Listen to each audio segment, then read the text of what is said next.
vie, la proposition du sénateur Emmer suscite un rejet catégorique chez les sénateurs des autres partis démocratiques francophones. Ils ne la voteront jamais, disent-ils.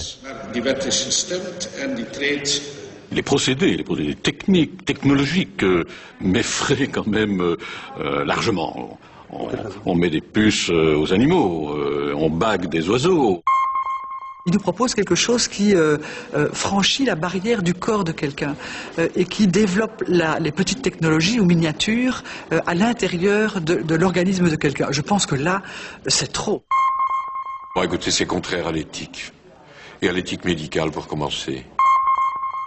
J'ai l'habitude par rapport à cela d'employer des langages modérés, mais je considère que c'est une vraie dérive. Le respect de l'intégrité physique est l'une des valeurs fondamentales défendues par la Ligue des droits de l'homme.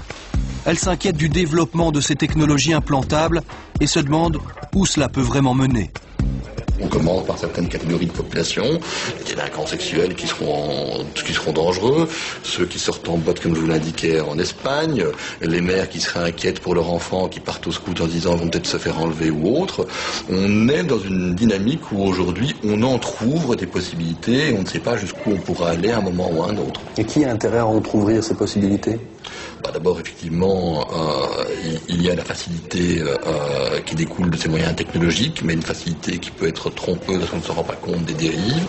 Il y a tous ceux qui ont la volonté de pouvoir effectivement contrôler tel ou tel corps social, et on sait qu'on est quand même dans une dynamique de contrôle social avec ces gouvernements successifs depuis maintenant une bonne dizaine d'années. Et puis évidemment tous ceux qui sont derrière des marchés juteux et qui ont intérêt à quelque part écouler leurs marchandises.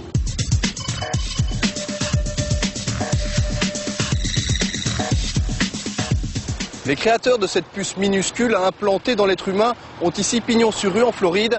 Ils ont accepté de nous rencontrer. La société Verichip.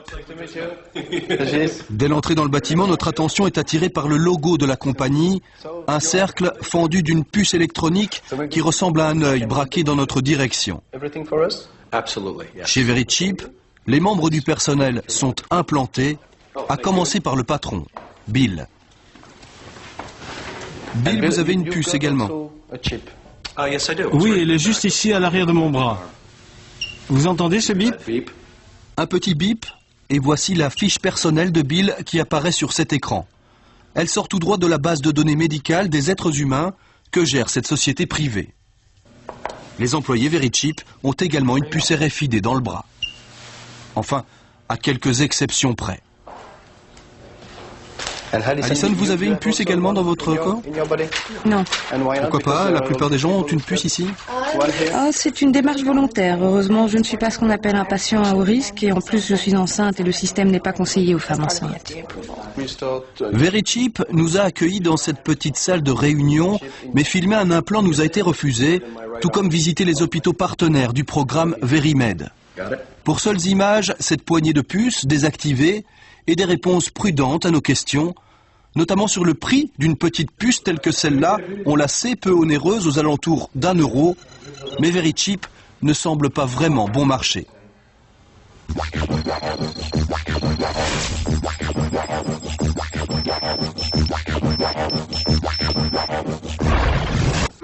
Et combien ça vous coûte? Ça, c'est une information privée, je ne peux pas vous répondre. Et pour avoir une échelle, c'est autour de combien? 10 $, 1 $?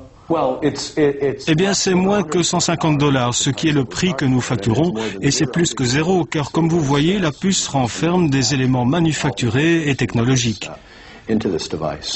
Donc, je pense que c'est tout ce que je vous dirai à ce propos.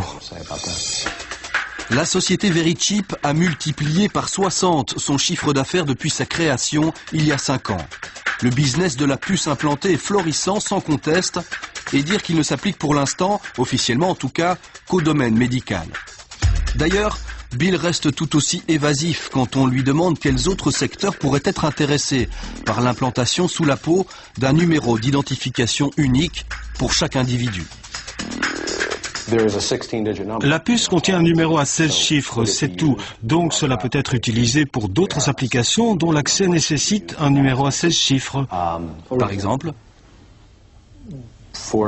Par exemple, bien je pense que c'est dans tous les domaines. Tous les domaines pour lesquels vous avez besoin d'un numéro ou d'un nom pour accéder à une base de données. Mais ça, c'est pour le futur. Tous les secteurs de la vie, cela veut dire concrètement qu'une base de données géante, une matrice informatique, pourrait bien renfermer les données médicales des personnes implantées, mais aussi, pourquoi pas, leurs dossiers judiciaires ou fiscaux, leurs affinités politiques et syndicales, leurs orientations religieuses ou philosophiques, leurs préférences sexuelles. On l'a bien compris, les producteurs de technologies RFID ont tout intérêt à conquérir les marchés internationaux. Leur cible privilégiée, que la technique soit implantée ou non, reste pour l'instant les malades, les personnes âgées, les personnes qu'ils considèrent à haut risque, celles et ceux qui ne seraient plus en mesure de s'exprimer, les bébés qui seraient la proie de kidnappeurs potentiels, les victimes qu'un incendie ou qu'une catastrophe naturelle aurait rendues méconnaissables. Pour conquérir les marchés européens, les jeunes branchés dans les boîtes de nuit sont également approchés.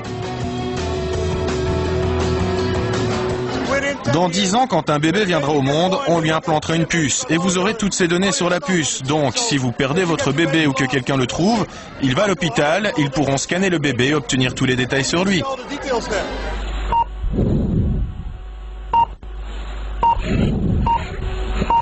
Malgré son côté clairement intrusif dans la vie privée, la machine RFID est bel et bien lancée et rien ne semble à l'heure actuelle pouvoir freiner sa course.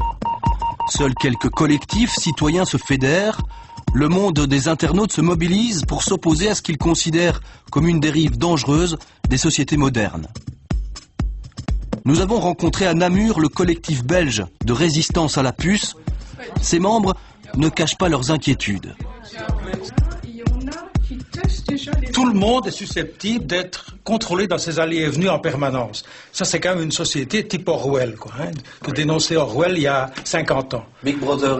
Exactement. C'est un ensemble de données finalement qui seront concentrées sur une petite puce, lisible à distance par des systèmes que démocratiquement on n'a pas encore dit comment on va maîtriser. Et chose extraordinaire, c'est